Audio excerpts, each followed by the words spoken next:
Kayla never imagined that her ticket would win millions of dollars. After a night of celebration, she discovers she's pregnant. A charming neighbor, the CEO of an investment company, claims to be the father, but his past is full of secrets that make everything even more intriguing. But before we dive into the full story, let me know where you're watching from and what time it is. Now subscribe to the channel and let's get started. Kayla could still feel the hum of fluorescent lights overhead as she sat in the cramped office, across from three serious faces that belonged to the school's highest administrators. The director, a stern woman in her mid-50s with tight gray curls, pressed her palms together on the desk and fixed Kayla with a pointed glare. It was a glare laced with concern more than anger, as though she were looking at a precious vase about to topple over. Kayla's heart thumped uncomfortably, a drumbeat in her ears that refused to calm. "We need you to understand," the director began, "that this institution cannot afford scandal." Kayla swallowed. She had known this was coming. For days, she'd sensed the undercurrent of chatter among her colleagues in the hallways, a rise in the volume of whispers after staff meetings, the occasional sideways glance from the parents during pickup time. Before she could respond, one of the board members leaned forward and cleared his throat. "The sudden wealth you've come into," he said carefully, his words tiptoeing around the deeper issues at hand, "and any personal matters that might accompany such an event must not create disruptions here." Silence settled in the office. Kayla reached for the small bottle of water in her bag and took a shaky sip, trying to quell the wave of nausea that rolled through her. She had thought the feeling came from stress, but a small voice inside her suspected it might be something more. It was a voice she was determined to ignore until she had a chance to breathe. "I understand," she finally managed, forcing her tone to remain calm. "I promise, I'm doing everything I can to keep things under control." As she left the office, her mind swirled with a flurry of memories. She couldn't help flashing back to the moment she first realized she held a winning lottery ticket. It had happened so quickly, in a cramped corner of a convenience store one unremarkable afternoon. She'd gone inside to grab a sandwich, saw the colorful display of lottery scratch-offs, and impulsively bought just one. Days later, when her numbers popped up in bright colors on the TV screen, she had almost collapsed in shock. She remembered staggering back from the couch, certain she was reading them wrong. But the digits matched. Everything matched. The rush of adrenaline from that discovery had barely faded when the phone began to ring off the hook. Cousins she barely remembered started calling. Friends from high school popped up with congratulatory texts, swiftly followed by requests for a small favor. Kayla, who'd been living paycheck to paycheck, was completely unprepared for the sudden wave of demands and attention. Not to mention, she was a teacher in a well-regarded private school, a position she loved despite the meager income, and she was used to routine, stability, and anonymity. Now, in the span of days, her life had flipped.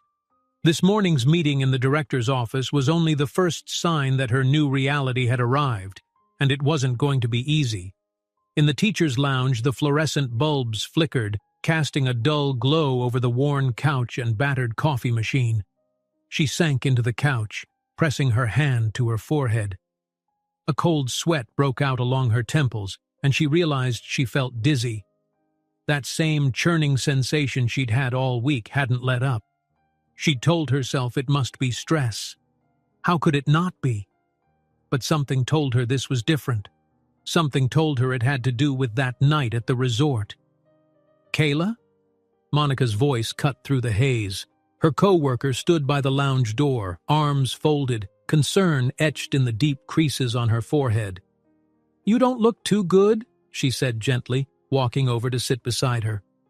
"I'm okay," Kayla lied, swallowing hard. "Just tired." Monica gave her a sympathetic look. "Word is spreading. Everyone's saying you won a big chunk of money, and some people are upset that the school board might force you to keep it under wraps." She lowered her voice. "There are rumors, too, about a baby on the way." Kayla's heart skipped. She had confided in only one person about that possibility, her mother.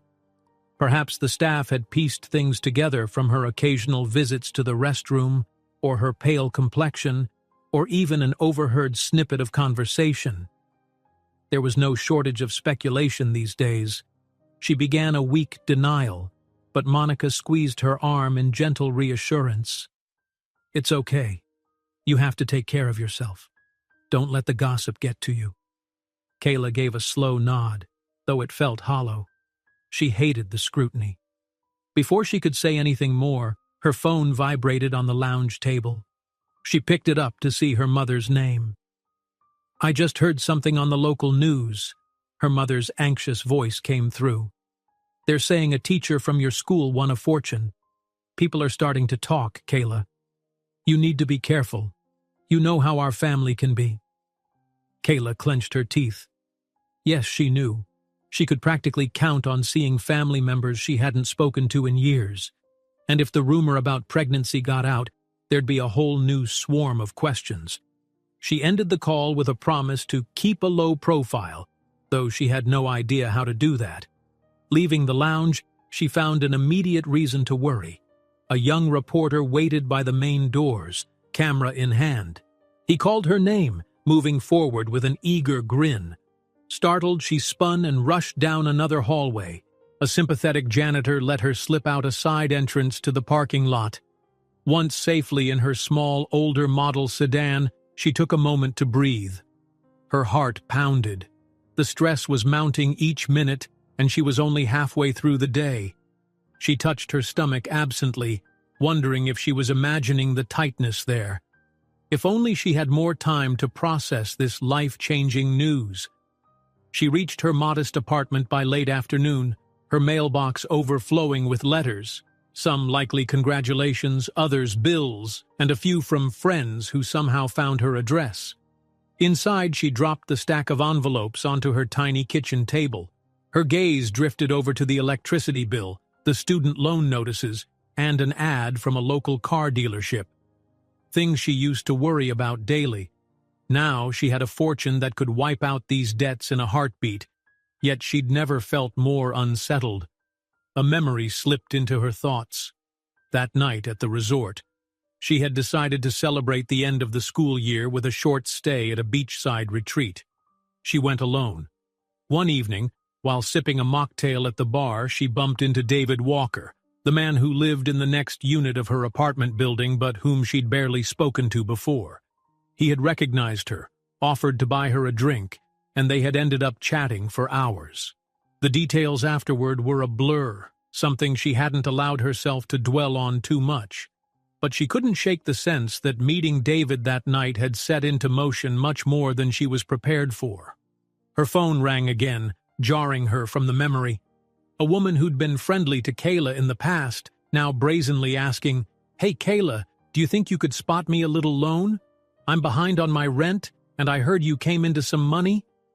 Kayla closed her eyes, politely made an excuse, and hung up.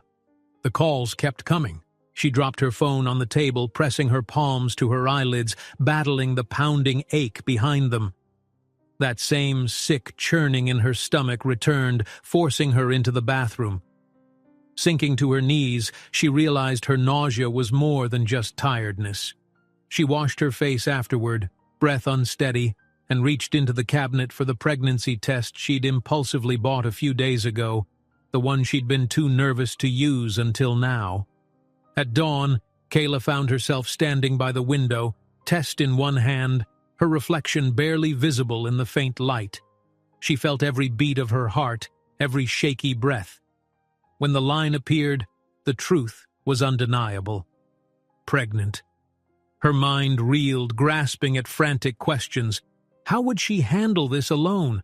Was this truly from that single confusing evening with David? Her heart thumped with raw fear. Yet beneath that, a small spark of something else flickered.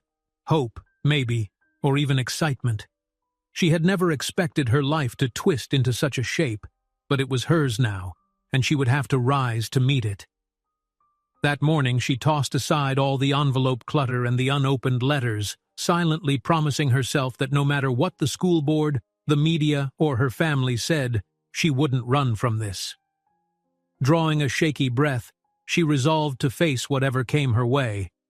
A sudden, frantic knock on Kayla's door startled her. She froze, test still clutched in her hand. Gathering her courage, she peered through the peephole. Her neighbor stood there, the very man who'd quietly worked his way into her thoughts. David's expression was grave, his posture rigid with concern. He knocked again, then spoke in a low, urgent tone. "We need to talk, now." Kayla swung the door open, heart in her throat, to find David shifting from foot to foot in the dimly lit hallway. He looked tense, glancing over his shoulder as if expecting someone else to appear at any moment. Even his greeting was abrupt, spoken in a hushed urgency. "There are cameras downstairs," he said, his voice low. "They're looking for you. Let me come in."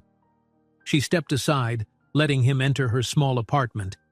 The living room light revealed the chaos she'd been living in: scattered letters, a crumpled lottery ticket receipt, and stacks of half-read documents on the wooden coffee table. David's gaze swept over everything, lingering on the tangle of paperwork that alluded to her recent windfall. Kayla suddenly felt exposed, self-conscious that her secret lay out in plain sight. "Sorry," she muttered, sweeping a hand across the table in a vain attempt at tidiness. "I wasn't expecting company, and it's been a rough few days." David nodded, understanding flickering in his eyes. "I get it, but right now, we have a problem." He took a careful step closer. "I spotted that reporter from earlier, plus a couple more men with cameras near the front entrance. They seem to know where you live. It's not safe to walk out alone." "I can handle it," she said, attempting a steadiness in her voice she didn't quite feel. "You're pale," he replied gently, "and you look like you haven't slept in a week." There was genuine worry there, not just polite concern. She hadn't expected him to notice her exhaustion, let alone show any kindness. The last time she'd seen David, they'd been dancing, no stumbling beneath warm resort lights, far from the constraints of ordinary life. The memory made her stomach twist, both from awkwardness and something else that felt suspiciously like longing. She took a deep breath, trying to appear more collected than she felt. "So, what do you suggest?" His answer came with barely a beat of hesitation. "I'll drive you somewhere quiet, away from the cameras. We can talk there." She agreed, letting him guide her out of the apartment. In the hallway, he stuck close, scanning every corner. They hurried toward the elevator, and she realized just how on edge he seemed. He pressed the button, then stood protectively in front of her. The elevator opened, and the door slid shut behind them. As they descended, Kayla felt her pulse thrum, the reality of her situation pressing in from all sides. Once they reached the lobby, David peeked out, whispered that the front was blocked, then led her through a side corridor used mostly by maintenance staff. They emerged into the parking garage, weaving around concrete pillars until they reached a sleek black car that almost seemed out of place against the oil-stained cement. He unlocked the doors, and Kayla hesitated before sliding into the passenger seat. The leather interior gleamed in the faint garage light. Everything about the car felt foreign to her, luxurious, quiet, the air tinged with the faintest trace of cologne and new upholstery. She sank into the seat, exhaling a tension she hadn't known she carried. David started the engine, and they swept out of the garage into the early evening darkness. Streetlights blurred past as he navigated toward the quieter side of town.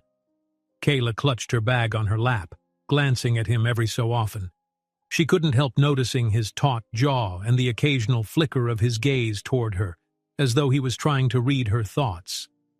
They finally pulled up to a small cafe nestled on a tree-lined street, its yellow sign glowing softly. Inside, a few patrons sipped warm drinks or tapped at laptops, but it wasn't crowded. Perfect for staying under the radar. David chose a corner table, far from the windows, where the light was dimmer and the hum of conversation in the room became a shield. Kayla slipped into a chair, and he sat opposite, leaning forward slightly. "So," he said, keeping his voice low. "I was worried about you. I know what it's like to get that kind of attention. Media, cameras, especially now." She listened, arching an eyebrow. "Why are you so concerned with what they think about me? I mean, it's not like—" She paused, searching for the right words. "It's not like we're an item or anything." He looked at her steadily. "I'm not just doing this for you. I have a reputation to protect, too. If they find any connection between us, especially after that weekend—" He cleared his throat, glancing down at the table. "Let's just say I can't afford scandal either." She swallowed, recalling that her neighbor was not just any ordinary man, but apparently some sort of CEO. It explained the expensive car and the unwavering composure in the face of pushy reporters. She'd never asked about his business, having only exchanged polite hellos in the hallway. But the resort encounter had been different. He'd seemed more relaxed there, even playful. This version of David was all tense lines and careful words. "Right," she murmured, fiddling with a napkin. "So you're also protecting yourself. That's fair." The quiet in the cafe thickened until a sudden chime broke the stillness. Kayla's phone buzzed on the table. She glanced at the screen and saw Monica's name. Worried, she answered quickly. "Where are you?" Monica's voice sounded frantic even through the static. "There are reporters at the school parking lot right now, Kayla. They've been asking for you, trying to get statements from staff. People are talking. It's a mess." A sinking feeling tugged at Kayla's stomach. She thanked Monica, promising to avoid the campus. But hearing her friend's alarmed tone reminded Kayla that her problems extended beyond this cozy cafe. Hanging up, she looked at David, her expression troubled. "I need to get home," she said quietly. "But the school, they're all over me. I can't show up there until this calms down." David nodded. "I'll drive you back to your apartment and I'll make sure no one follows us." Before leaving, they each took a couple of sips from the coffees they'd ordered, though neither truly tasted it. Once outside, David hurried Kayla into the passenger seat again, glancing around the empty street. They drove in silence most of the way, the hum of the car's engine a gentle backdrop to Kayla's turbulent thoughts. He parked in a hidden spot behind her building, turning to face her. He spoke quietly. "I'm sorry your life got turned upside down like this. You're not alone, though." She studied his face, trying to read the sincerity behind those words. "Thank you," she said at last. "I appreciate what you've done." She hesitated, searching for a way to address the biggest question looming between them. "I still haven't really sorted out everything that happened at the resort. You said we should talk." He opened his mouth but then closed it again as if reconsidering his words. At length he just nodded. "We will. Soon. I just wanted you safe first." Together they entered the back entrance of her building. The hall was quiet, no sign of prying lenses or blinking cameras. By the time they stepped in front of her apartment door, Kayla felt a rush of gratitude for David's help, mixed with a stubborn suspicion that he was keeping things back. She thanked him again, lingering a moment longer than usual before unlocking the door. He let out a short breath, as though he wanted to say more, but he only managed a slight smile and a nod. "Get some rest," he said, turning to leave. "I'll be around if you need anything." She closed the door gently behind her, releasing a shaky exhale. The tension of the day began to slip off, replaced by a deep weariness she could feel in her bones. Absently, she remembered the test she had taken that morning, the one that changed her life in an instant, a silent witness to her secret. Her gaze fell on the coffee table as she dropped her bag to the floor. There it was, exactly where she'd left it. Her pregnancy test, a quiet reminder of the new path ahead. She couldn't bring herself to pick it up, not yet. Instead, she stared at it for a long moment, torn between disbelief and acceptance. Then her phone vibrated in her pocket with a brisk jolt. She glanced at the screen, expecting maybe a concerned message from Monica or her mother. But the text came from an unknown number. Her breath caught in her throat when she read the words, "We know what you're hiding." Kayla stared at the text on her screen long after the glare began to hurt her eyes. "We know what you're hiding." The words burrowed into her mind, sending a sharp chill through her. After a moment, she let the phone slide from her fingers onto the coffee table, clinking against a half-empty mug. She stood there in her silent apartment, heart pounding so loudly she wondered if her neighbors could hear it. Morning light found her still tired and uneasy. By the time she got dressed and drove to school, her thoughts were tangled with questions. Who had sent that text? What did they know? Was it about the pregnancy or something else? She could almost feel the pressure in the air when she entered the building, eyes darting around as though expecting the sender to be lurking in the hall. She didn't have to look far to sense tension. Whispers echoed off the tall lockers in the corridor, and one of the senior teachers paused mid-conversation as Kayla passed by. She tried not to let it rattle her. Instead, she focused on the classroom door at the far end, forcing a small smile to greet the students trickling in. But before she could reach it, the principal appeared, beckoning her with a grim expression. In the quiet hush of the principal's office, Kayla recognized the same stern faces from before, only now the atmosphere was heavier, like a storm about to break. "These headlines," the principal began, sliding a local newspaper across the desk. The front page showed a blurred photo of Kayla taken from a distance under a headline that hinted at scandal. "We're worried about the school's reputation. Parents are calling, complaining that this might affect enrollment." Kayla felt her throat tighten. "I haven't given any statements," she murmured, pressing her hands flat against her legs to stop them from shaking. "I'm doing my best to keep a low profile." The principal's gaze softened slightly, though worry still etched lines across his brow. "I understand, but you have to realize that as soon as your name became associated with a lottery win, and now there are rumors of personal matters, you've become a target for gossip." He paused, letting the implications sink in. "We can't afford a media spectacle. I'm trusting you to act responsibly." She wanted to protest, to argue that she had no control over the cameras and tabloid rumors, but all she could do was nod. When she stepped out of the office, a fresh wave of nausea crashed over her. She rushed to the nearest restroom, ignoring the curious stares of colleagues along the way. At the sink, her stomach heaved, and she gripped the edge of the counter to keep from collapsing. It wasn't just the usual anxiety or exhaustion.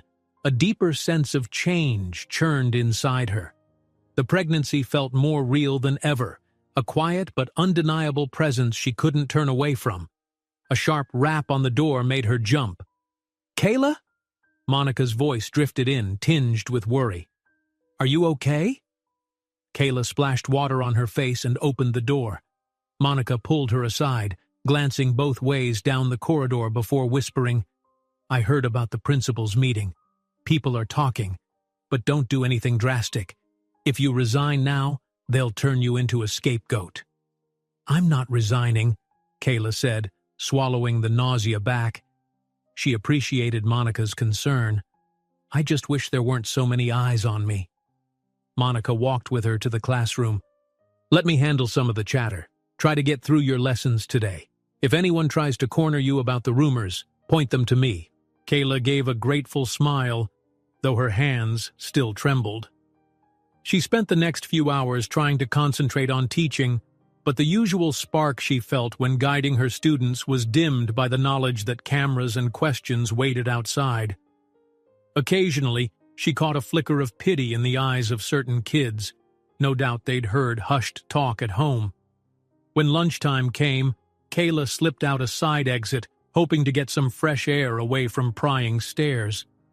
She barely reached the edge of the courtyard when she spotted an all-too-familiar face, an aunt she rarely saw outside of awkward family gatherings.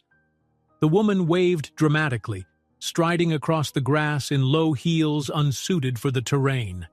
"There's my lucky niece," the aunt called. Her voice dripped with forced cheer. "I've been trying to call you, sweetie." Kayla inwardly cringed. She had no doubt that half the staff could hear them. "I've been busy," she said softly, hoping the conversation would end quickly.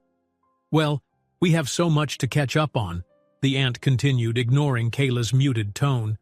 She lowered her voice, but not enough to keep it from carrying. I heard you won big, and well, this side of the family has been struggling since your uncle got laid off. We're behind on the mortgage, and you know how it is. Family first, right? Kayla's cheeks burned. She knew her aunt's finances were strained, but the implied demand stung. She glanced around and noticed more than one pair of eyes lingering in their direction. This isn't the right place to talk about that, she whispered. Her aunt clucked disapprovingly. I'll bet that fancy lawyer of yours told you to keep quiet. But I'm family, Kayla. You don't turn your back on family. A wave of dizziness left Kayla leaning against the trunk of a tree. She felt cornered, her aunt's words prickling with resentment. Without another word, Kayla spun on her heel and hurried toward the parking lot, ignoring the calls behind her. She didn't stop until she reached her car, only to notice a cluster of reporters near the main entrance, scanning the lot for a sign of her. She could already hear the click of a camera. Trembling hands fumbled for the phone in her bag. She found David's number, pressed call, and pressed the device to her ear. It took only one ring before his voice answered, calm yet urgent. I'm at the office, he said when she explained her predicament. Stay put. I'll send some of my guys to help. She perched on the driver's seat, door half open, scanning the parking lot for any movement. Within 10 minutes, 2 men in dark suits appeared, stepped quietly around the building, and guided her to a black SUV parked out of view. They ushered Kayla inside, voices clipped but respectful. The ride to David's office felt surreal. Kayla's nerves were already shredded, and the tinted windows gave her a sense of hiding. By the time the SUV pulled up to a sleek high-rise, she was breathing in shaky bursts. One of the suited men escorted her into a private elevator that soared up to the top floor. When the doors opened, Kayla stepped into a spacious lobby where glass walls revealed a panoramic cityscape. David was waiting by the reception area, greeting her with a nod that was neither cold nor overly familiar. Come this way, he said, leading her through a hallway lined with minimalist artwork. Everywhere they went, employees paused to say hello, offering David a deference that hinted at how powerful he might actually be here. His office was a corner space with floor-to-ceiling windows, the desk immaculate except for a few neatly stacked files. Kayla stood by one of the windows, looking out at the grid of streets below.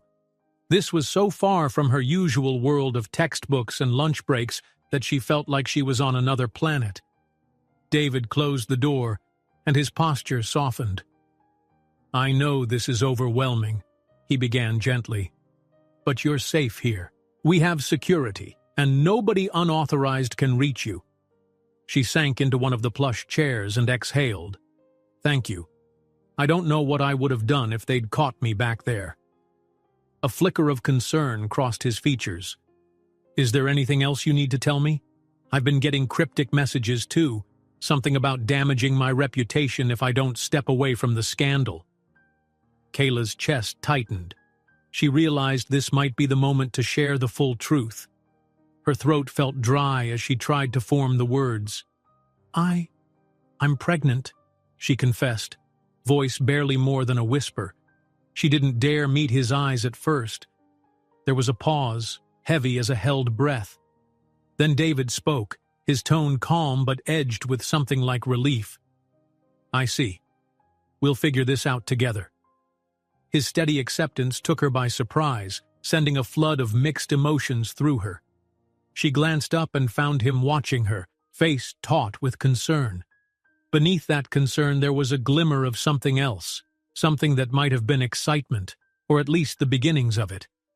Before she could say more, the office door swung open. A tall man in a crisp suit stepped inside without knocking, stopping short at the sight of Kayla. He gave David a suspicious look. We have an urgent matter regarding the merger, he said in a clipped tone, ignoring Kayla entirely. David gave him a cool stare. I'll join you in a minute. His eyes flicked dismissively toward the door, and the man left with a tight-lipped nod. When they were alone again, David returned his attention to Kayla. "Sorry about that. Some of my associates aren't used to visitors here." "It's fine," she murmured, getting to her feet. The confrontation left a tense note lingering in the air. She had seen how swiftly David shifted from warm to authoritative when challenged, and it filled her with both reassurance and a strange wariness. He walked her back to the elevator, silent in thought. Outside, the sun was dipping toward late afternoon, the city's rhythm shifting into rush hour. Kayla thanked him softly, lingering a moment before stepping into the waiting car that would take her home. She still felt uneasy about revealing everything to him, but a measure of relief mixed with her anxiety. She had told him the truth. Now there was no going back. She spent the ride staring out the window, the city lights beginning to flicker on. Eventually, her eyes drifted shut. By the time she reached her apartment door, exhaustion was draped over her like a heavy blanket. Inside, she barely managed to change into comfortable clothes before collapsing onto the couch. Her mind whirled through the day's events until she drifted into a doze, lulled by the steady hum of traffic outside.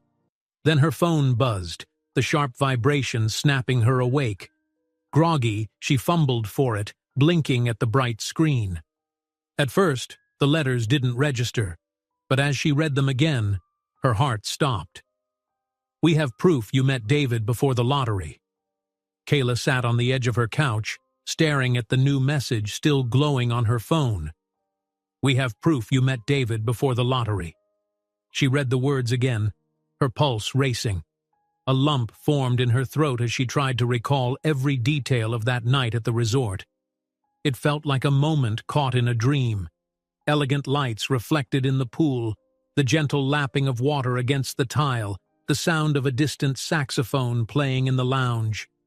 She remembered David's face lit by a dim glow, the warmth of his hand guiding her toward a seat at the bar. The memory was hazy but undeniably real. She ran a shaky hand over her hair. Someone out there wanted to twist her past into something sinister. She glanced around the living room, half expecting an intruder. The only sounds were a neighbor's television bleeding through the wall and the faint hum of traffic outside.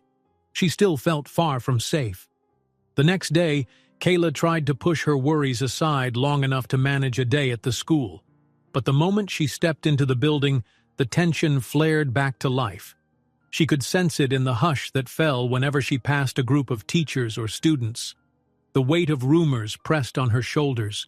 Making her way to the principal's office, she caught sight of the morning paper on a receptionist's desk. A small headline teased a local teacher's scandal. Her stomach turned at the thought of seeing her own name in black and white. The principal greeted her with the same anxious look he'd worn recently. "We have parents voicing concerns again," he began. His hands were clasped on the desktop, knuckles pale. "There's talk about the lottery money, and now these rumors about your personal life. Whether or not they're true, the impact on the school is real. We need this handled, quietly if possible." Kayla's heart hammered. "I'm doing everything I can," she said, voice tight. "But I'm not the one stirring things up." He nodded, sympathy creeping into his eyes. "I understand you're in a difficult spot, but we have to protect the institution. We'll give you some time to sort things out. But if this continues to escalate, we might have to ask you to step down until the dust settles." That last phrase felt like a punch. She left his office with a swirling sense of frustration. Her job was on the line, and she could do almost nothing to stop it. Outside the school gates, an unsettling hush reigned in the parking lot. She spotted an unfamiliar car stationed at a distance, and instinct told her someone inside was watching. Heart thudding, she made a beeline for her own car. Before she could climb in, she heard someone call her name. David stepped out from behind a nearby vehicle, scanning the area.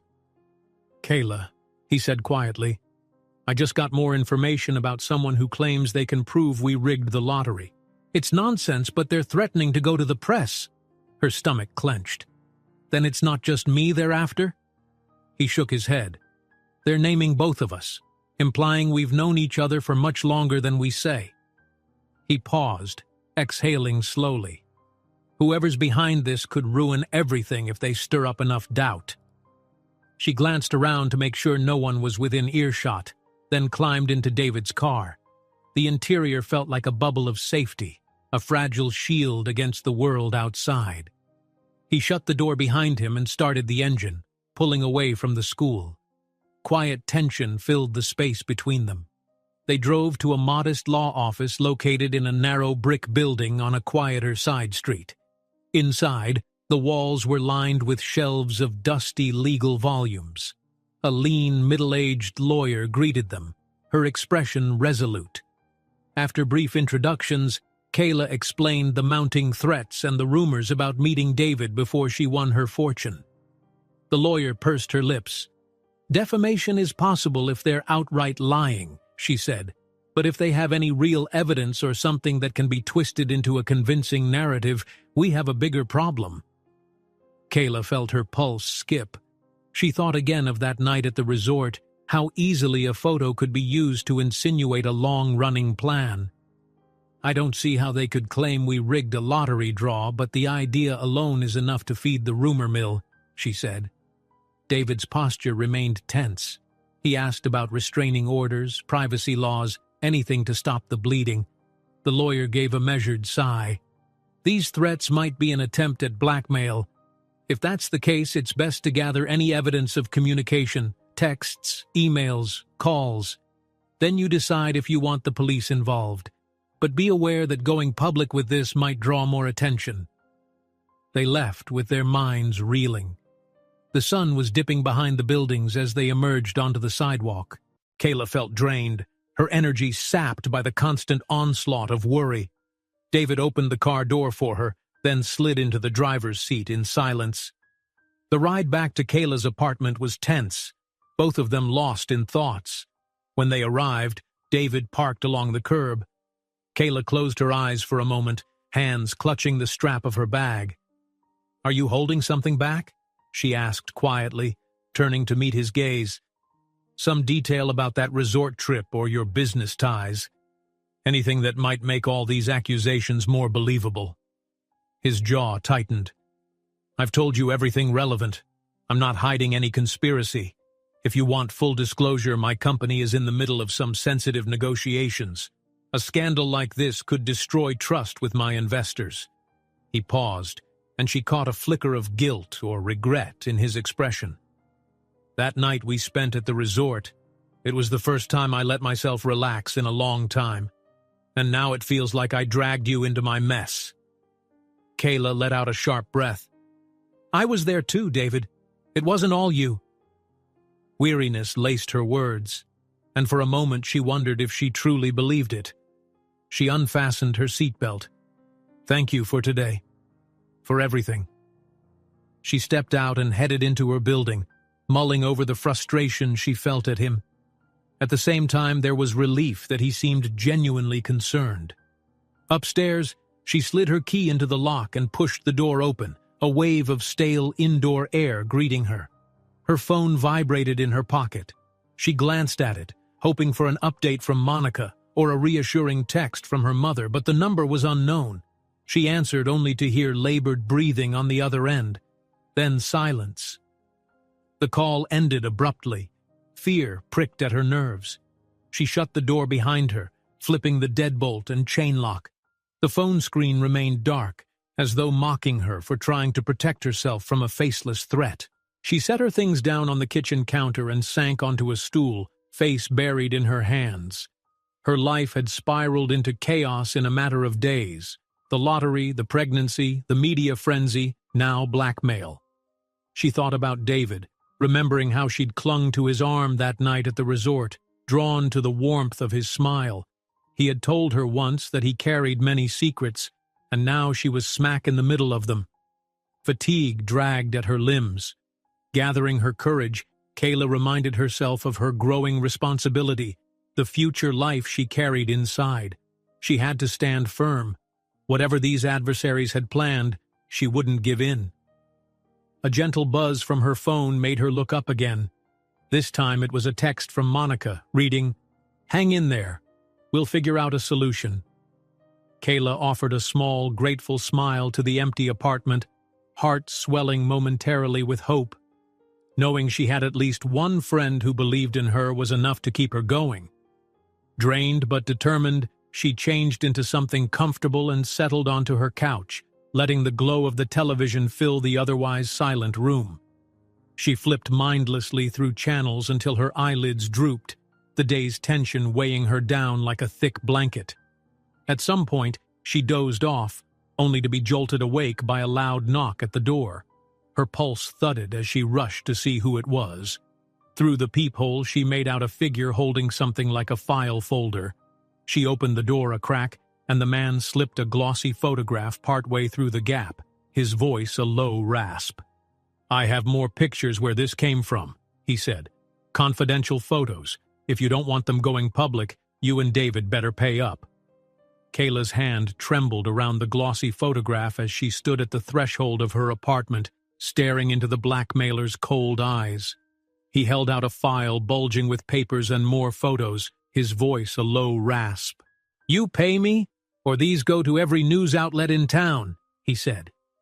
She glanced down at the image. It showed her and David standing close in a dimly lit hotel bar, a snapshot from the resort. The way David was looking at her in the picture could be misconstrued as something premeditated, as if they'd planned the entire lottery win. Her breath caught, and she fumbled for words. "How did you—" She swallowed, the question dying on her lips. He pressed the folder forward another inch. "Pay or regret it," he repeated. Then, without waiting for an answer, he turned and strode down the hallway, leaving a trail of tension that thickened the air. Closing the door, Kayla hurried to her living room. Her heart pounded against her ribs. She stared at the photo again, wishing she could will it out of existence. Less than a week ago, her biggest worry was how to manage her sudden fortune without attracting attention. Now, she was being held hostage by a man brandishing pictures that twisted the truth beyond recognition. Her first instinct was to call David. She did so, voice shaky as she recounted what had just happened. On his end of the line, David went silent for a long moment, then said, "I'm coming over." When he arrived 20 minutes later, he was accompanied by a tall, broad-shouldered man with short-cropped hair dressed in a plain gray suit. David introduced him briefly as someone who helped with security matters. The man nodded politely at Kayla, eyes scanning her living room as if assessing every corner for threats. David took the photograph from Kayla's hand and held it up to the light. "He's demanding money?" She nodded, hugging herself. "He said if we don't pay, he'll release everything he has. People will believe we conspired to rig my lottery win. They'll turn me into a fraud." She forced a small, humorless laugh. "It sounds ridiculous, but these rumors have already hurt my job. If this gets out, I'm done." David's expression was grim. "Let's sit down." He gestured to the couch. "I need to figure out if paying him would even stop anything. Blackmailers rarely settle for one payoff." Kayla lowered herself onto the cushions, feeling the weight of exhaustion in every bone. "I just don't see how else to stop him." A deep frustration rose in her chest. What if paying is the only way to make him go away? David's security man cleared his throat. "It's a risky move. Once he knows you're willing to pay, he'll keep you on the hook. People like him always come back for more." She knew he was right. Her gaze drifted around the cramped apartment, worn carpet, second-hand furniture. Everything looked smaller, as if the walls were closing in. She'd always been content here, but now her entire life felt too fragile to withstand these sudden pressures. A knock sounded at the door, and for a moment her nerves frayed. She half expected the blackmailer to have returned. But to her relief, it was Monica, looking anxious. Kayla had texted her earlier in a panic, and her friend had come straight from work. Monica's face paled at the sight of the photo, her usually calm demeanor crumbling. "Oh, Kayla," she whispered, "this is getting serious." David's phone buzzed and he stepped away to answer. Kayla tried to reassure her friend with a faint smile. You know I'd never cheat like that. They're making it look like David and I orchestrated everything before the draw. Monica squeezed her hand. Of course I know that. But rumors, once they're out, people believe them no matter the truth. David rejoined them, looking troubled. That was my lawyer. She says we should collect every shred of evidence of blackmail. He glanced at Kayla. You should record any calls, keep all messages, everything. Kayla nodded dully, her shoulders slumped. She barely had the mental space to consider the next steps, but knew she had no choice. The security man gave them a polite nod and left after David assured him there was nothing more he could do tonight. Monica stayed for a short while, patting Kayla's arm and insisting she rest. Soon Kayla was alone with David again, the hush of the apartment pressing in. How are you feeling? He asked softly, sitting near her on the couch.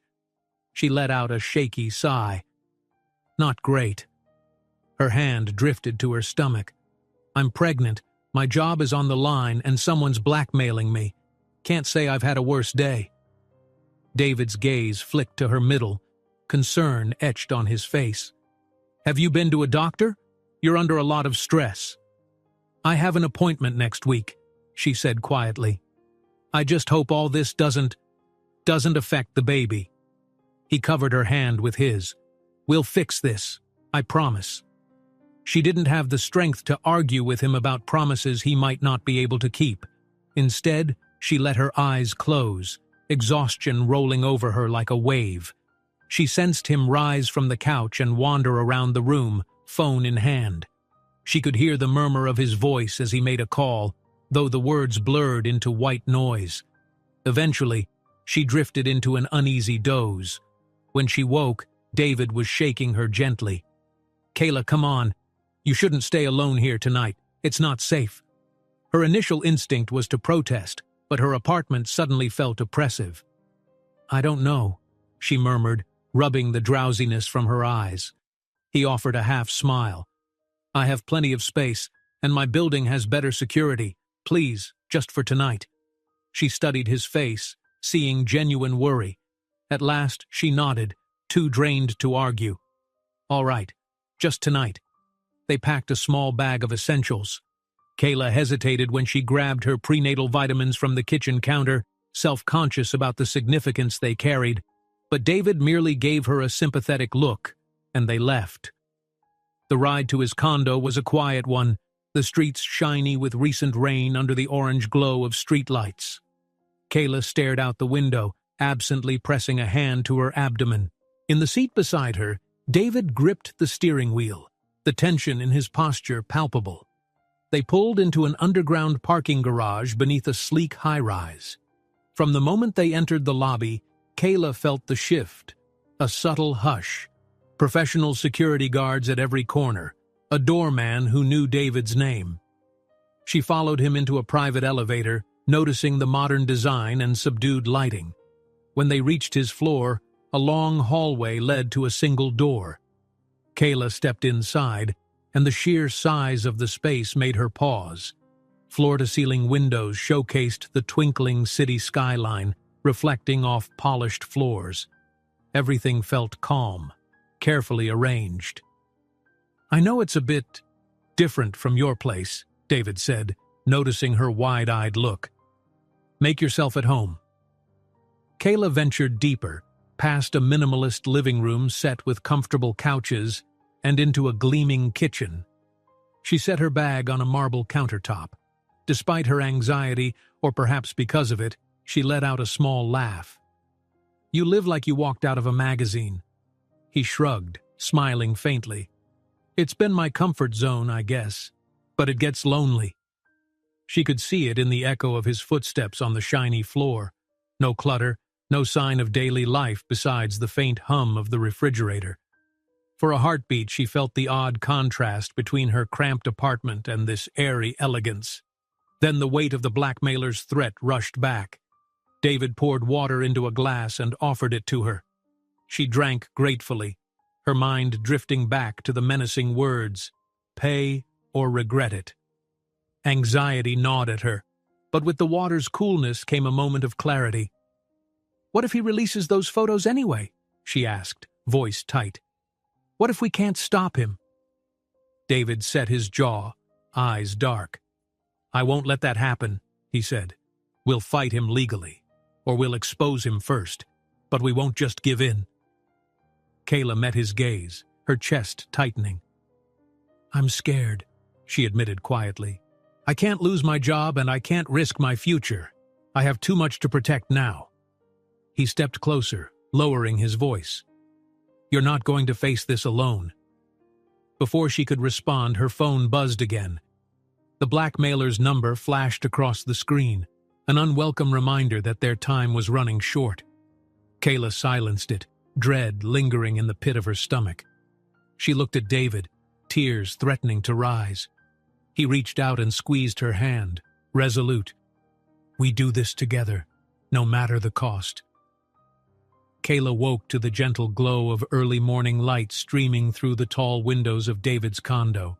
She sat up, gaze drifting over the modern furnishings that still felt more like a showroom than a home.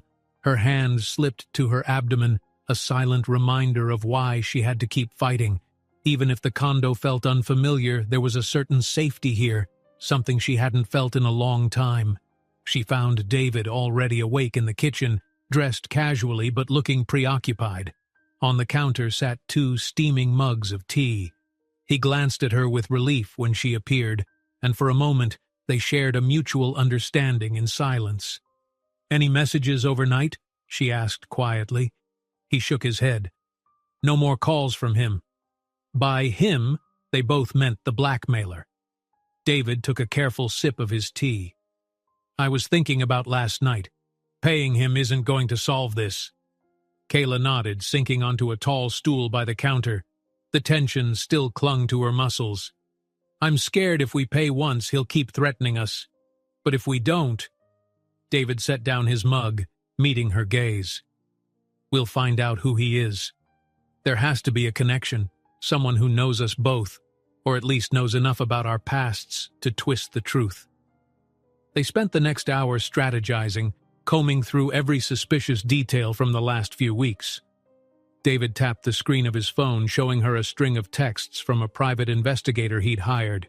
The messages hinted at partial leads that pointed to possible ties with a figure from David's old business circle. Kayla felt her heart flutter at the thought. What if someone close to him was orchestrating this chaos? Before they could discuss it further, Kayla's phone rang. She gave David an anxious glance, then answered. A cousin she hadn't heard from in ages spoke on the other end, voice dripping with forced cheer. Kayla's stomach dropped. She remembered how her aunt cornered her recently, demanding money. Now it seemed the extended family was swarming. "Kayla," the cousin began, "I heard about your interesting predicament. I've been thinking maybe we can help each other out." Her skin prickled. It sounded more like a threat than an offer of help. She ended the call as politely as she could, heart pounding. David watched her face pale. "Family?" he asked, already guessing. She let out a shaky breath. "Yes. They're starting to crawl out of the woodwork. I can't trust anybody right now." He guided her toward the living room, where soft morning light shone over a plush sofa. He pressed a comforting hand to her shoulder. "You should see if there's anyone you can rely on, a friend, a relative you're absolutely sure about." She thought of Monica, of her mother, and realized that even they might not be fully safe from suspicion. The blackmailer had come too close. Someone was feeding him information. Kayla just didn't know who. A half hour later, David's driver dropped her off at the school. Kayla had decided it was time to gather her personal things, a silent acknowledgement that her position was hanging by a thread. She kept her head down as she hurried through the staff parking lot. The building felt eerily quiet except for the low murmur of voices. Her footsteps echoed in the hallway. She headed to her classroom, a sense of finality in each step. There she began packing up the small decorations and homemade teaching aids that had once brightened her day. Memories flooded back. Wide-eyed students absorbed in a lesson, colorful art projects pinned to the walls, the lively chaos of group activities. Now, the walls looked bare. A commotion in the corridor pulled her attention. She heard raised voices and stepped outside to see a small group of parents at the far end, one of them pointing in her direction. Their words were heated, drifting to her as she stood frozen. "A disgrace to the school," one parent hissed, eyes flashing. "She's tarnishing our reputation." Another parent nodded vigorously. "I don't want my child taught by someone in the news for a lottery scandal. Who knows what else she's hiding?" The sting of their words made Kayla's cheeks burn. She felt tears threaten to form but swallowed them down. She wanted to tell them how hard she'd worked, how much she cared for her students, but fear and shame pressed her voice flat. Instead, she ducked back into the classroom, chest tightening. The last thing she needed was a public altercation. She kept packing until a polite knock at the door startled her. David stood there, having come in through a different entrance to avoid the press. He took in the sight of the half-empty bookshelves, the sealed boxes stacked at her feet. "You don't have to do this," he said gently, stepping closer. Kayla let out a trembling breath. "I don't see another way. My contract's probably getting revoked. I can't—" She broke off, trying to steady herself. His tone turned protective. "Then we'll fight it. And once this blackmail fiasco is settled, you'll be cleared." A new wave of nausea crashed over her, and she pressed a hand to her abdomen. David's concern was immediate. He guided her onto a chair, one arm bracing her shoulders. "Are you all right?" he asked, voice tight with worry. Kayla nodded weakly. "Just the stress." Then she admitted softly, "I'm not used to all this. I've never been this physically affected by anxiety before." David's expression darkened with guilt. "I'm sorry. This might be because of me, my business adversaries, or someone seeking leverage against me." She forced a small smile to reassure him. "We're in this together, right?" He exhaled, glancing at the stack of boxes. "Right." They left the building through a side exit, Kayla clutching a few personal boxes while David carried the heavier ones. Once they reached his car, she finally let herself slump into the passenger seat, tears prickling the back of her eyes. The reality of losing her beloved profession, if only temporarily, felt devastating. In the quiet of the car, her composure cracked. Words spilled out between shaky breaths as she tried to voice her frustrations. David listened, one hand resting carefully on her arm while the other remained on the steering wheel. She confessed how alone she felt, pregnant, blackmailed, her job uncertain. Sharing it eased a bit of the tightness in her chest. They arrived at a discreet law office soon after, a different one than the last, specializing in crisis management. The lawyer they met was calm but frank about the gravity of the situation. She suggested going public with the truth. Kayla's pregnancy was no scandal, and the lottery ticket was obtained legally. But Kayla hesitated, worried that a public confession would invite even more scrutiny. When they stepped outside into the open air, David led her to a quiet, tree-lined courtyard behind the building. "This might be our best move," he said. "We get ahead of the rumors, show there's nothing to hide." Kayla lowered her gaze. I always believed that if people knew I was pregnant, especially under these circumstances, they'd judge me." Her voice took on a raw edge. "And the truth is, that night at the resort was my only experience. I'd never been with anyone else." David's eyes widened. His voice dropped to a gentle murmur. "I had no idea. I'm so sorry this is happening like this. If I'd known—" She shook her head, cheeks flushing. "It's not your fault. It's a lot to handle." He reached for her hand, voice quiet but determined. "We'll make it through." She managed a small nod, heart thudding with uncertainty. Sharing such an intimate detail only added to her sense of vulnerability, yet she felt a flicker of relief that he finally understood the gravity of her situation. They returned to the condo as dusk fell, city lights flickering on in the distance. Kayla tried to settle in, but the sense of being under siege never left. She paced near the window, watching the faint glow of traffic below. The child she carried felt like a new life forming against a backdrop of chaos. David noticed her restlessness and handed her a glass of water. "It might not solve everything," he said gently, "but you need to stay hydrated. You and the baby." She gave a weary nod, taking a sip. The mention of the baby grounded her. She wasn't just fighting for her own peace. She was fighting for a future that included someone else entirely. Before she could set the glass down, her phone vibrated with a new message from an unknown number. Her breath caught as she opened it. The screen showed a cropped image of an ultrasound appointment slip, her name clearly visible, and the accompanying text made her blood run cold. "We know everything." Kayla sat frozen in David's living room, the phone still in her hand. Her eyes were locked on the harsh words glowing on the screen. "We know everything."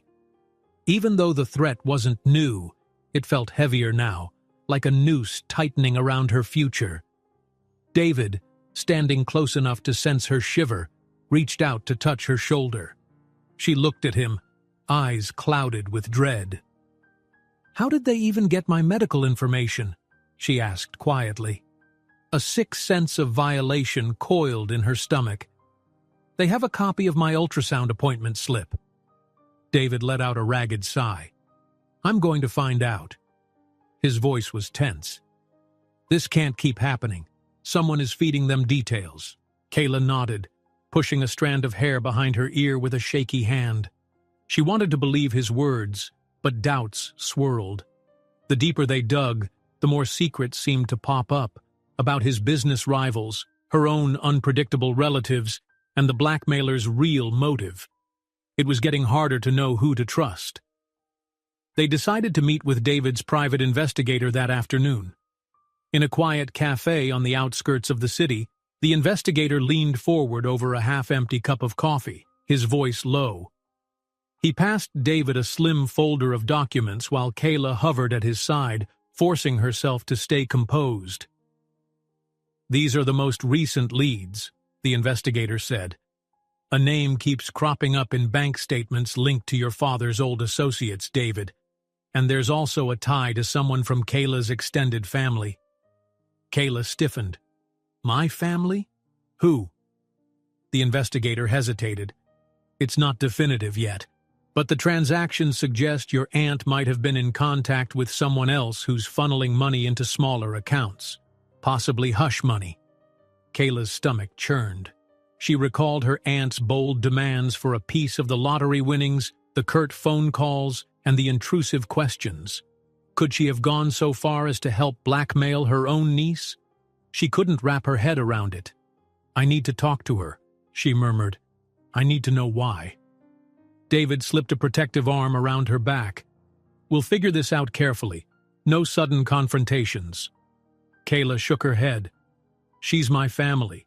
I'm the one who should deal with this." By the time they left the cafe, Kayla was bracing herself for an unpleasant phone call. Once in the car, she dialed her aunt's number and waited, fingers tapping the armrest.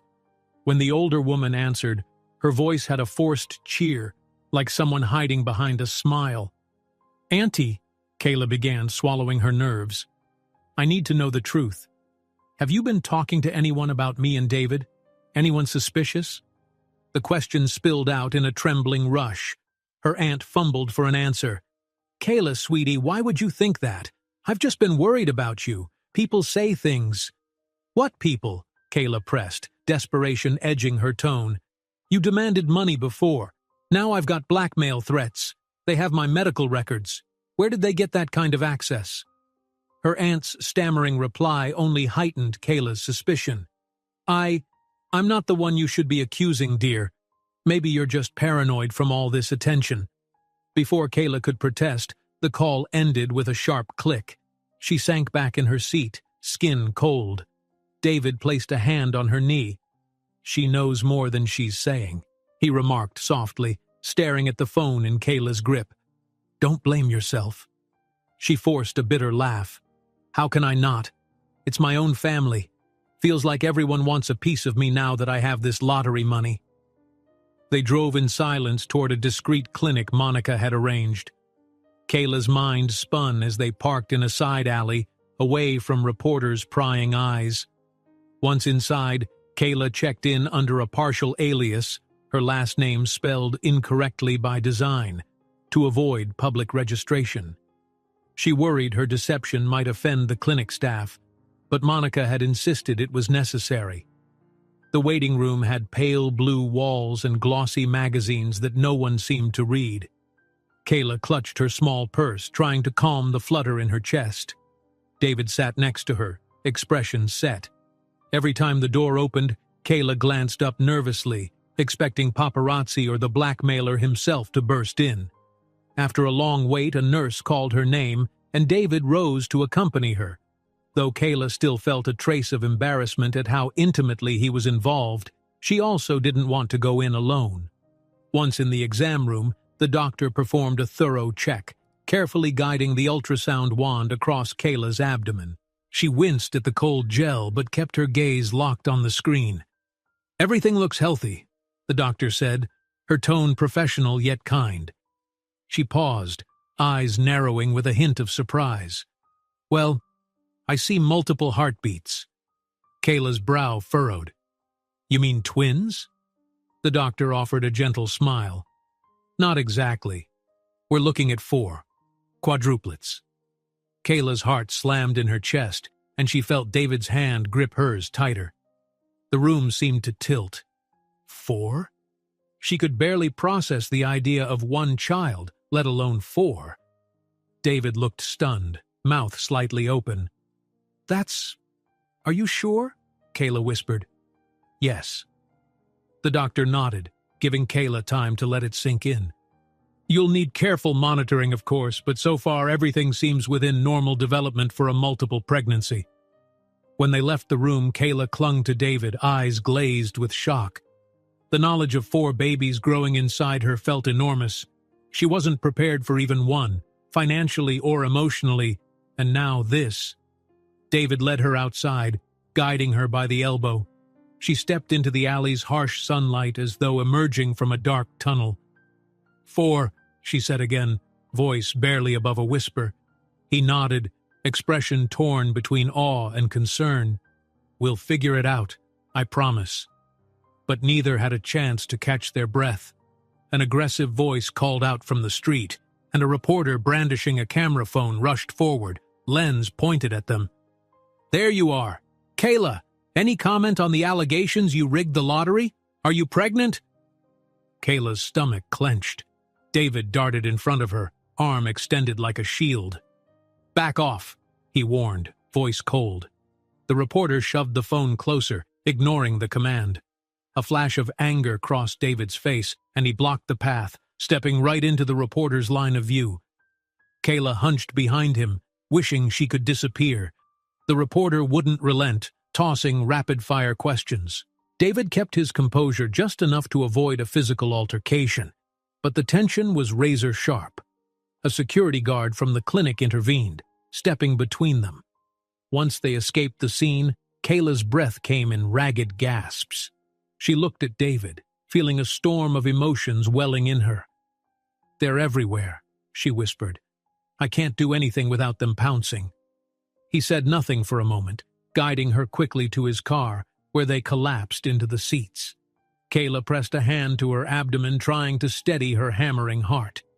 "What if people find out about the quadruplets?" she asked, voice raw. "They'll say it's more proof I schemed for money, that I'd do anything for a bigger payout." David's knuckles whitened on the steering wheel. "Or they'll see that you're a victim of this twisted plot. The truth will come out eventually." He hesitated, glancing at her. "And when it does, we'll stand together." She turned her face to the window, staring at the passing streets.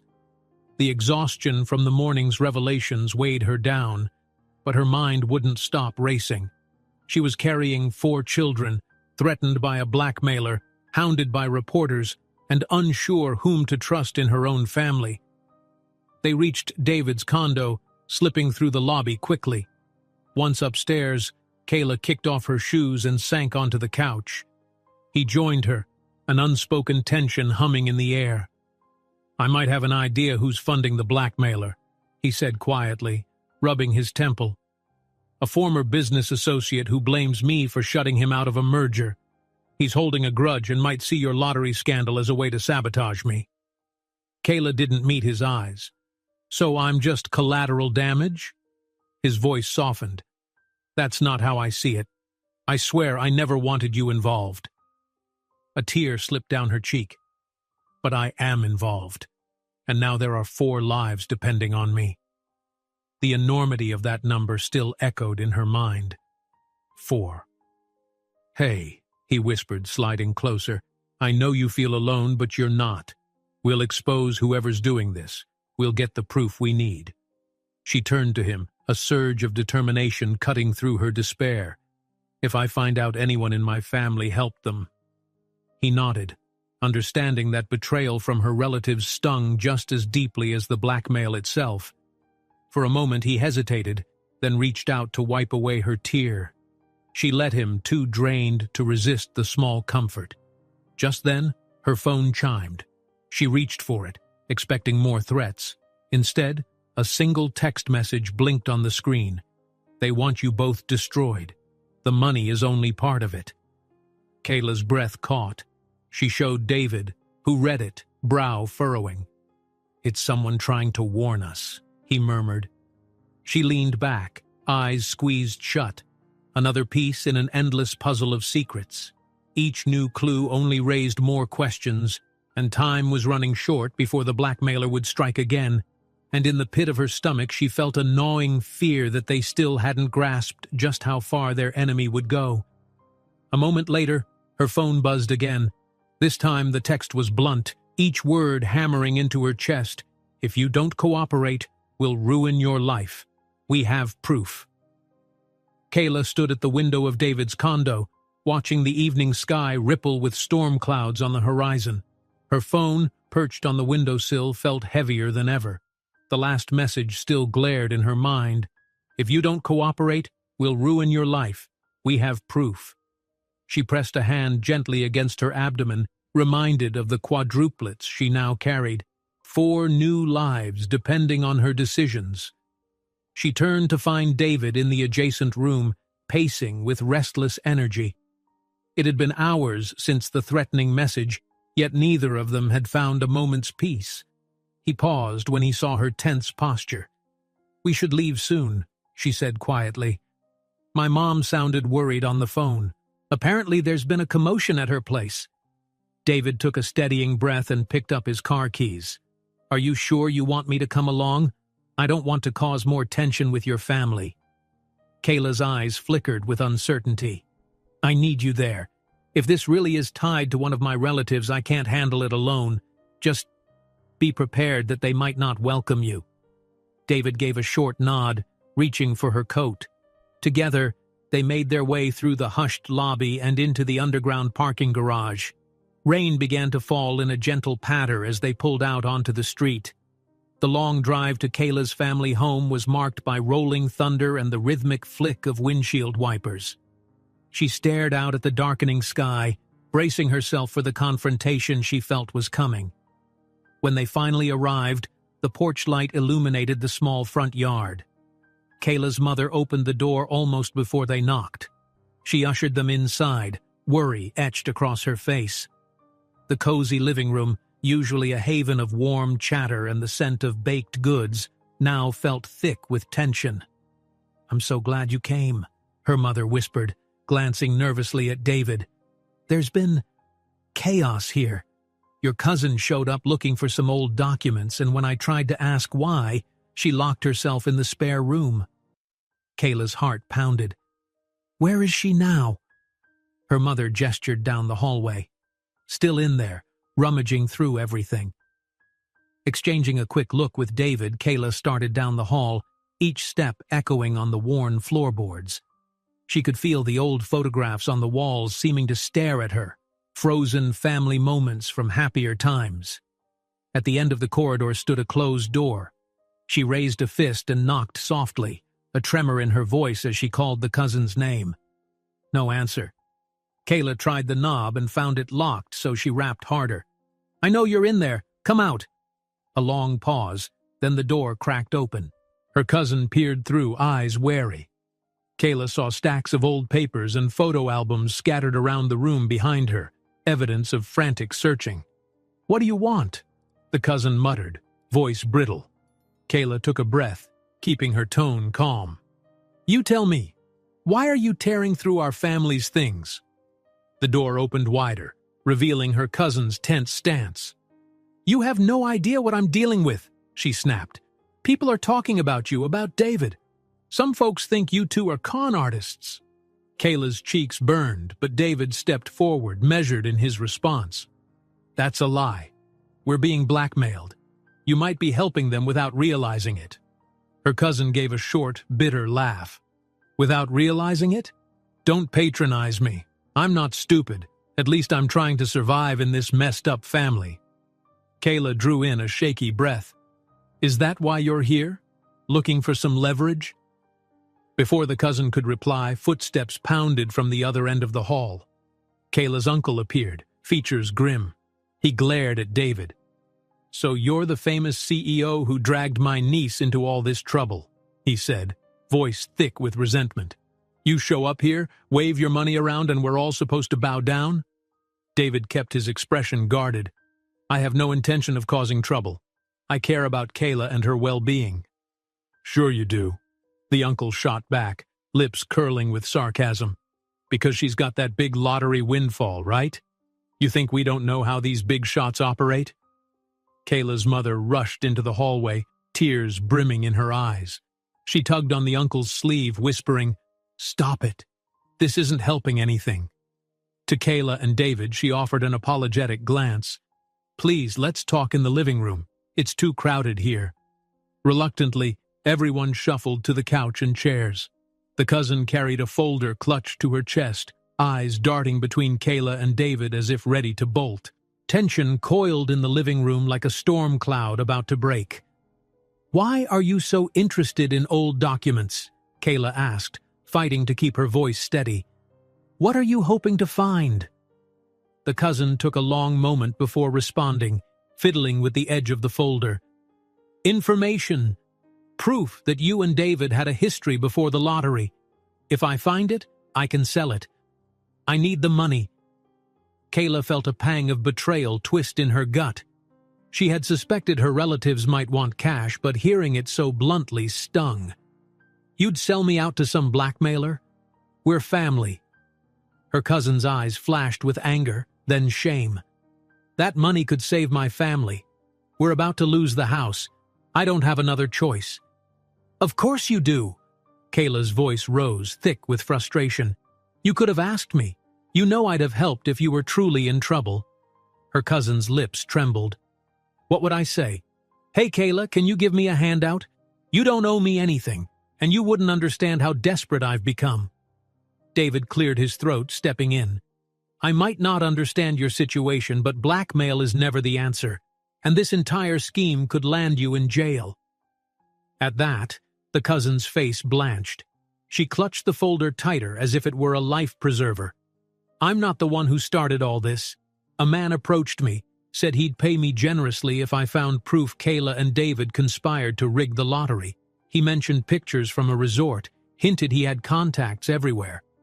Her gaze shifted away. "I didn't know it would blow up like this." Kayla recalled the night at that resort, a memory once warm and thrilling, now tainted by scandal. "Who is he? Did he give you a name?" The cousin shook her head. "He didn't trust me that far, but I know he's got ties to some big corporation. He mentioned it in passing. He's relentless. He wants to ruin David, and you're just part of it." The uncle glowered at them. "So now you've brought trouble to our doorstep.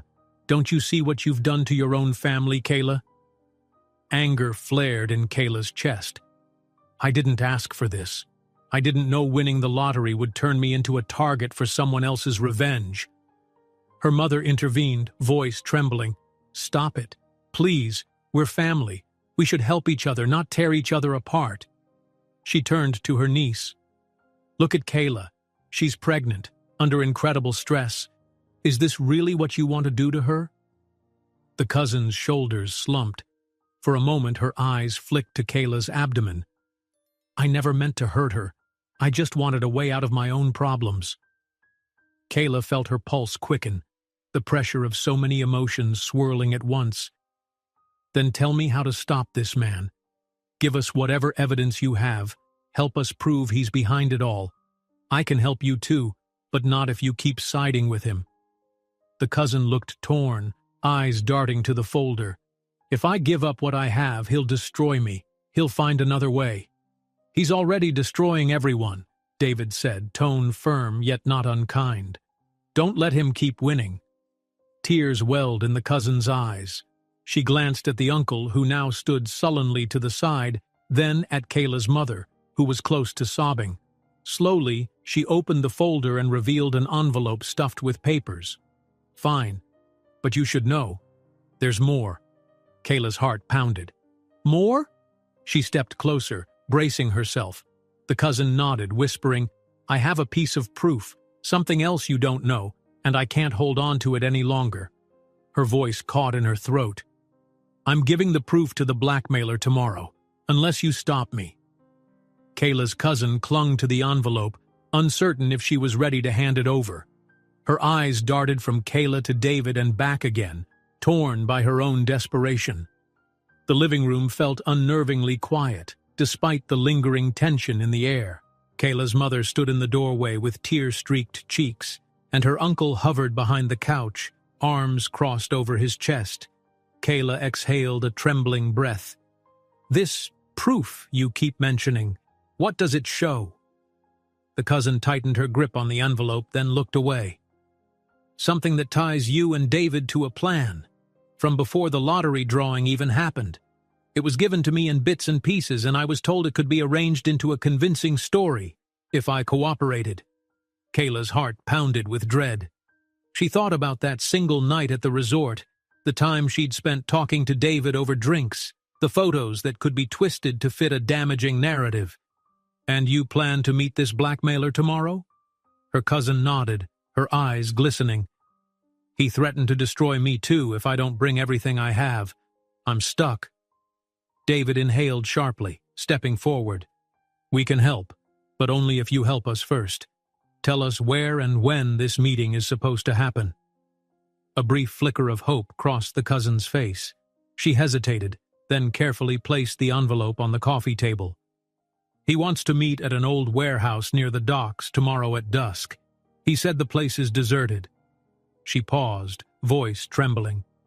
He told me to come alone. Kayla's uncle let out a disapproving grumble, shaking his head, but said nothing.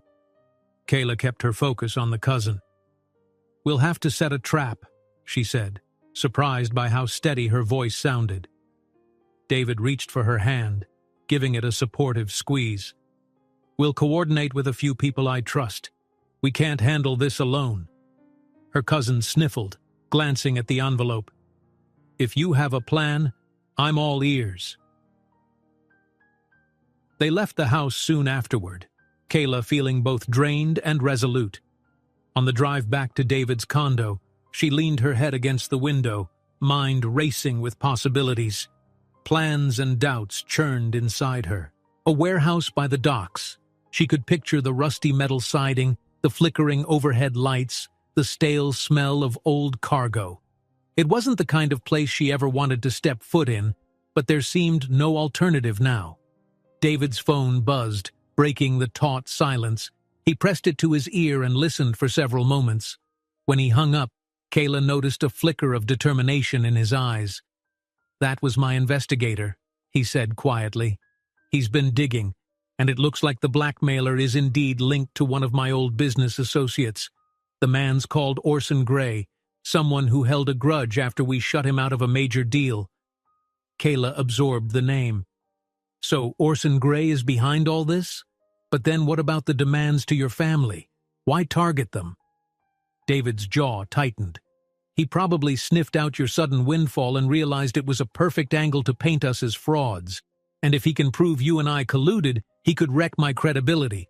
Maybe he wants to force me into a settlement or ruin me before I can expand my business deals. Kayla stared at the rain-slicked streets ahead. No wonder he won't stop. It's not just about blackmail, it's revenge. By the time they reached the condo, Kayla felt a cold resolve. She and David needed a plan that wouldn't just block the blackmailer temporarily, but expose him entirely. Inside, they found David's security consultant waiting. A quiet, imposing figure in a tailored suit, he nodded politely, then launched into logistics. Kayla explained her cousin's scheduled meeting at the warehouse. David's security man scribbled notes, occasionally glancing between them as they mapped out the plan. They would let the cousin go to the meeting as instructed, but not alone. Security would be stationed nearby. Kayla and David would stay hidden at first, capturing everything on camera or audio to prove the blackmailer's illegal threats. "She can't be in danger, though," Kayla insisted. "We have to intervene if things get too heated." The consultant nodded. "We'll be watching closely, ready to move in at the first sign of trouble. Once we have enough evidence, we contact the authorities. They'll be on standby." The next day passed in a haze of dread. Kayla tried to keep her nerves under control, reminding herself that the goal was to end this nightmare once and for all. She clutched a small bottle of water, sipping whenever the knot in her stomach grew too tight. With 4 babies to worry about, she couldn't afford to push herself to the edge. By late afternoon, everyone was in place. Kayla sat in the back seat of a black SUV parked a few blocks from the dockside warehouse. Through the windshield, she could see derelict buildings and the shimmering water beyond. A strong, salty wind whipped through the streets, rattling loose metal sheets. Inside the SUV, David talked quietly with his security consultant, double-checking signals and emergency protocols. Kayla's cousin waited in a separate car, pale and nervous, the envelope of proof clasped to her chest. "Remember," the security consultant said, "we only move in once the blackmailer incriminates himself." Kayla took a trembling breath. She thought about the precious lives she carried and felt a surge of protective energy. She wouldn't let them be born into a web of lies and fear. When dusk fell, the cousin carefully approached the warehouse. Kayla watched from a distance, heart pounding. Out of the corner of her eye, she spotted movement. The blackmailer. He was tall, wearing a hooded jacket. The cousin greeted him warily, passing him the envelope. The blackmailer flipped through the contents, then snarled something. Kayla couldn't hear from where she waited, but tension bristled in every gesture. David's security consultant fiddled with headphones, capturing the audio feed from the small recording device hidden on the cousin's clothes. A burst of static came through, followed by the man's raspy voice. "This is all you've got? I know there's more out there." The cousin's voice trembled in reply. "This is everything. Please just leave me alone now. I held up my end." Kayla forced herself to stay put, even though every instinct screamed to intervene. David placed a steadying hand on her shoulder. Suddenly, the blackmailer grabbed the cousin's arm, pulling her closer. Kayla's stomach lurched. She saw her cousin struggle, trying to wrench free. The blackmailer's tone rose, words echoing across the concrete yard. "If you're holding back, I'll make sure your entire family suffers. Do you hear me?" Kayla and David sprang into action simultaneously. They rushed from the SUV, David signaling the security consultant to follow. Kayla's heart thudded as they hurried toward the warehouse, half hidden among shadows. She could see the blackmailer forcing the cousin backward, an unmistakable threat in his posture. "Let her go!" Kayla shouted, voice shaking with fury. He spun around, eyes flashing. "Well, look who decided to show up." David stepped forward, fists clenched. "We know who you are. This ends now." A predatory sneer curled across the blackmailer's lips. "Oh, I don't think so. You might have money, but you have no idea who I work for." He lunged at David. For a moment they grappled, shoes scraping against the damp concrete. Kayla moved to help, arms trembling, but the security consultant was faster. He grabbed the blackmailer's jacket and yanked him away, pinning him. The man struggled, cursing and spitting threats, until David's team forced his wrists behind his back. The cousin stumbled free, tears staining her cheeks. Kayla rushed to steady her, heart pounding so loud it muffled everything else. She felt a wave of relief that her cousin was unharmed. Sirens wailed in the distance. David's security consultant had discreetly signaled the authorities, giving them the location. Within minutes, red and blue lights splashed across the rusty warehouse walls. Police officers hurried over, the wind carrying their shouts. As they cuffed the blackmailer, Kayla's cousin handed over the envelope and the recordings. Kayla and David stood nearby, breathless, limbs trembling with adrenaline. Their entire world had revolved around this moment, stopping the relentless extortion that had threatened not just them, but everyone around them. But the victory felt strangely fragile as the blackmailer lifted his gaze, a chilling smile spreading across his face. "You think this is over? I'm not the one in charge. There's someone bigger behind all this." Kayla stood with her back pressed to the cold concrete wall, wind whipping her hair across her face as the police led the blackmailer, still cuffed and sneering, toward a squad car. The chaotic lights from the patrol vehicles spilled across the abandoned warehouse, flickering in reds and blues. David hovered nearby, tension evident in his rigid posture. He kept one reassuring hand on Kayla's shoulder, as if anchoring them both against the storm of the moment. They had stopped the blackmailer, but his final words haunted them. "I'm not the one in charge. There's someone bigger behind all this." Kayla's mind repeated that warning on a loop, sowing new seeds of worry. She glanced at the cousin, hunched near the flashing lights, hugging herself as though to ward off the chill of the night. A few officers stood by her, flipping through the envelope's contents and carefully bagging everything as evidence. One of the detectives approached Kayla and David with a sober expression. "We're going to examine all the material from tonight," he said. "But if there's a bigger conspiracy, we'll need any and all details you have on who might be behind this." David nodded tightly. "We suspect an individual named Orson Gray orchestrated the entire thing. He has a motive to ruin me. Old business grudges." The detective took notes. "We'll look into it. In the meantime, you two should stay somewhere safe. Don't let your guard down." Kayla watched the detective stride back to his colleagues, her pulse still hammering. Though relief coursed through her at seeing the blackmailer in handcuffs, she couldn't shake the ominous feeling that the threat lingered. Even David, usually the steady rock in crisis, looked as if the weight of everything pressed on him like never before. She forced herself to inhale a lungful of the night air, laced with the brine of the docks. If there truly was a mastermind still out there, they couldn't drop their guard for a second. An hour later, Kayla found herself in the passenger seat of David's car, silent against the low hum of the engine. He steered through the dimly lit streets with slow caution, as though each red light and stop sign were potential danger points. Kayla's cousin rode in a separate vehicle with a police escort, promising to meet them later to finalize her statement. For now, Kayla and David needed a moment to breathe and collect themselves. Neither spoke until they were well away from the warehouse district. The tension in Kayla's chest finally began to ease, replaced by a dull ache of exhaustion. "You okay?" David asked softly, flicking her a concerned look. He still had that protective edge in his voice, the one that made her chest tighten with a mixture of gratitude and lingering fear. Kayla nodded, though tears stung at her eyes. "I'm just relieved," she said, voice unsteady. "I keep thinking about how bad things could have gotten if we hadn't shown up in time." David's jaw flexed. "He put you and your family through hell, threatened our reputations, your job, and the baby's future. And for what? Greed? Revenge?" His knuckles tightened on the steering wheel. "I don't want you living in fear, not anymore." The low rumble of the tires on the wet pavement filled the silence between them.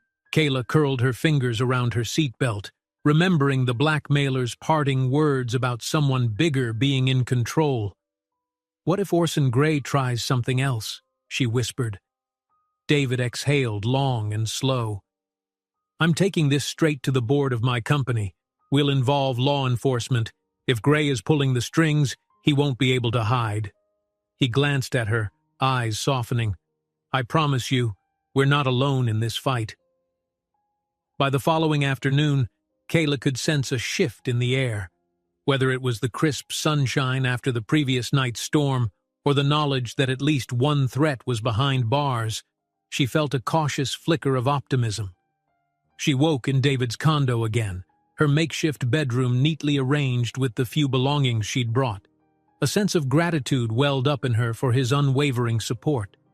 They spent the day meeting with lawyers, providing statements to the detective and reviewing any scraps of proof they had that Orson Gray was the real puppet master.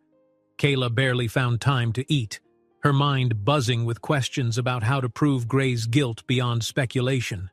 That evening, David's phone chimed with an urgent message from the investigator. "We have enough evidence. Gray is cornered." Kayla's heart leaped at the news. They raced to the downtown offices of David's business, joining a small group of trusted colleagues and a police liaison. The tension among them crackled with anticipation. David's head of security explained quietly, "Documents linking Gray to the blackmailer's bank accounts have surfaced. Emails too. He can't deny involvement now." While they waited for the final legal steps to unmask Gray, Kayla paced the sleek marble lobby. She felt each step reverberate in her bones, mindful always of the life growing in her belly. She couldn't help touching her abdomen every so often, reminding herself why she couldn't give in to fear. Moments later, David appeared at the far end of the lobby, phone pressed to his ear. He strode toward her, relief and anger mingling on his face. "They've issued a warrant for Gray's arrest," he said in a tight voice. "He'll be brought in for questioning tomorrow. It's almost over." Kayla let out a breath she hadn't realized she was holding. "So he'll face charges for masterminding the extortion?" David nodded. "Among other things, the authorities are calling it attempted fraud and conspiracy. If he's responsible for the leaked medical records too, that's an even bigger violation." The hours that followed blurred into a series of phone calls and meetings. Kayla felt something lift off her shoulders, as if a looming shadow had finally shifted away. Even so, a shard of anxiety remained. Wounds from betrayal, from being hunted like prey, couldn't vanish overnight. In the days that followed, the final pieces of the puzzle slid into place. Kayla worked with the school's administration to clear her name, meeting with the principal and a few board members who sheepishly apologized for their earlier mistrust. Media outlets reported the arrest of a high-profile businessman named Orson Gray, suspected of illegal schemes to sabotage a rival CEO and extort money from an innocent lottery winner. Though the coverage was sensational, it at least vindicated Kayla's character. A formal statement from the school soon appeared in local news. The administration regrets any undue pressure placed on Ms. Kayla during the investigation. The events were orchestrated by outside forces and do not reflect her character. As Kayla read the words in her tiny apartment kitchen, she felt the first genuine sense of peace in weeks. She decided to return home, at least for a while, to reclaim some normalcy. On the day she left David's condo, he helped carry her bags down to her car. At the trunk, she turned to him, both uncertain and hopeful. "Thank you," she said softly, "for everything. I know this was a mess neither of us wanted." David shook his head, a quiet warmth in his eyes. "We've been through too much for me to let you walk away like it all meant nothing. If you need anything, ever, I'm here." She felt a rush of emotion and gave him a hesitant smile. She wasn't ready to define what they were, but she knew their bond was no longer a secret fling or a fleeting connection. They'd faced a storm together and emerged with trust, forged in fire.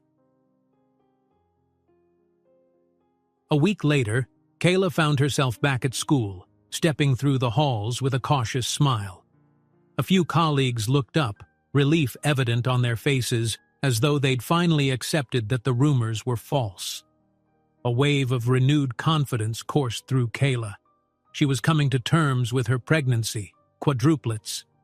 It was daunting, but each day she felt more prepared to tackle the future. Still, there were loose ends to tie up. The cousin who had nearly sold Kayla out was awaiting a hearing. Her involvement with the blackmailer would likely result in a warning or community service rather than prison, thanks to her cooperation. Kayla's family remained shaken, but she was ready to start the long process of healing those relationships.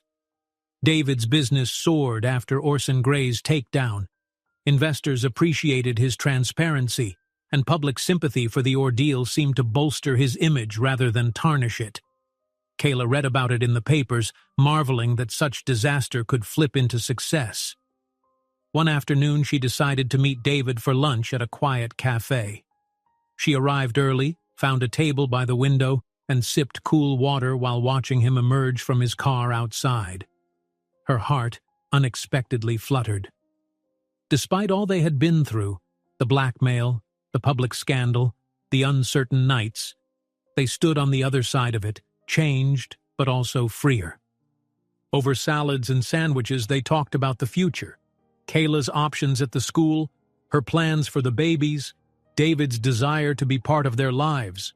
The conversation felt natural, calm, two people no longer defined solely by crisis.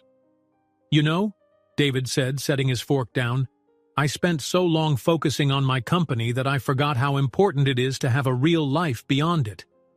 He glanced at Kayla's abdomen. "I never imagined myself, well, being a father. But if you'll let me, I'd like to be there every step of the way." Tears burned at Kayla's eyes. "I was terrified," she admitted, "and sometimes I still am. But maybe we can figure it out together." He reached across the table, took her hand. "We will." Days slipped into a new rhythm. Kayla visited the doctor regularly, growing used to the astonished looks whenever she mentioned quadruplets. She told her mother the news, earning a breathless shout followed by overjoyed tears. Her extended family began to rally, promising cribs, blankets, and support, eager to make amends after the recent betrayal. It warmed Kayla's heart, even if scars remained. Eventually, the media storm calmed. Kayla's phone no longer rang with unknown threats. Late one evening, she sank onto her living room couch, exhaustion tugging at her. She thought of everything that had happened, the terror, the lies, the heartbreak. But more than that, she remembered moments of hope, David's unwavering support, the relief of seeing the blackmailer arrested, the doctor's quiet confirmation that all 4 babies appeared healthy. Her gaze fell on a small collection of baby items she had begun accumulating. A flutter of excitement mixed with apprehension. She reached out, ran her fingers over a soft blanket, and felt a budding thrill in her chest. Life was moving forward at last. A week later, she and David stood on the steps of City Hall, where the press had once hounded them mercilessly. This time, they were side by side, speaking to a small group of reporters about the entire ordeal, clearing any lingering doubts. Kayla felt a new sense of strength as she recounted the truth. She no longer flinched at flashing cameras or invasive questions. She was free, truly free. Afterward, they walked toward his car, the sun warming their faces. David slipped an arm around her shoulders and murmured, "I can't believe we're standing here like this, not running from anything." Kayla let out a soft laugh. "I know. For so long, every knock on my door felt like a threat." He tipped his chin up, gazing into the bright afternoon sky. "Now, we can decide our next steps without fear." They reached the car and paused, the quiet hum of traffic passing by. Kayla stared into David's eyes, thinking of everything ahead. Doctor visits, expanding bellies, sleepless nights, and the joy of holding 4 little lives in her arms. She let a gentle smile cross her lips. "Ready for the next adventure?" she asked, half joking. David leaned in, pressing his forehead to hers in a tender gesture. "Absolutely." That evening, as Kayla settled into bed, she felt the babies shift and flutter. She laid a protective hand over her stomach, heart full. She didn't know every twist the future would hold, but she was certain they would face it boldly.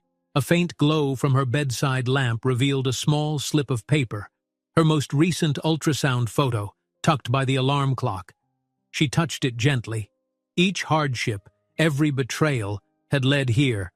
A fresh start, a shared life, and the promise of 4 bright new beginnings. Outside, the city lights glimmered in the darkness, and Kayla closed her eyes with a soft sigh. She'd found hope again, not just for herself, but for the family she was building. Tomorrow was wide open, brimming with possibility, and whatever came next, she was ready. If someone still doubts that miracles happen in multiples, Kayla thought with a determined smile, just wait until they meet my 4 little ones. If you enjoyed this story, don't miss the next one. Just click on the screen.